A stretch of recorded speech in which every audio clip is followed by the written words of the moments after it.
উপানুষ্ঠানিক শিক্ষা ব্যুরোর 707 পদের পরীক্ষা ইতিমধ্যে ডেট দিয়ে দিয়েছে অফিস সহকারী এবং অফিস সহায়ক পদের। আচ্ছা, উপানুষ্ঠানিক শিক্ষা ব্যুরোর বেতন, পদোন্নতি এবং কাজের বিবরণ বা কাজের ধরন নিয়ে আজকের এই ভিডিও। বেতন।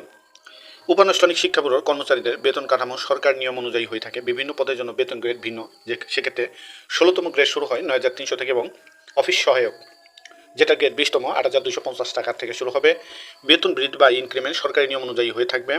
কিছু ক্ষেত্রে কর্মচারীরা তাদের কাজের পারফরমেন্সের ভিত্তিতে প্রণোদনা বা ইনসেন্টিভ পেতে পারেন। পদোন্নতি সাধারণত চাকরির জ্যেষ্ঠতার, কাজের অভিজ্ঞতা এবং কর্মক্ষমতার ভিত্তিতে হয়ে থাকে। প্রমোশন অবশ্যই আসে। অফিস সহকারী এবং অফিস সহায়ক এই দুই পদে উভয়টিতেই প্রমোশন বিদ্যমান। নির্দিষ্ট সময় পরপর পদোন্নতির সুযোগ আছে। এইখানে পদোন্নতির জন্য যোগ্যতা এবং নিয়মাবলীর ব্যুরোর নিয়োগ বিধিতে উল্লেখ আছে, সেখানে স্পষ্ট করে বলে দেওয়া আছে যে প্রমোশন সিস্টেম। আচ্ছা, কাজের বিবরণ। উপানুষ্ঠানিক শিক্ষা ব্যুরোর প্রধান কাজ হলো এমন ব্যক্তিদের জন্য শিক্ষা, প্রশিক্ষণ ও কার্যক্রম পরিচালনা করা যারা আনুষ্ঠানিক শিক্ষা ব্যবস্থা থেকে ঝরে পড়েছে বা শিক্ষার সুযোগ পায়নি। এর মধ্যে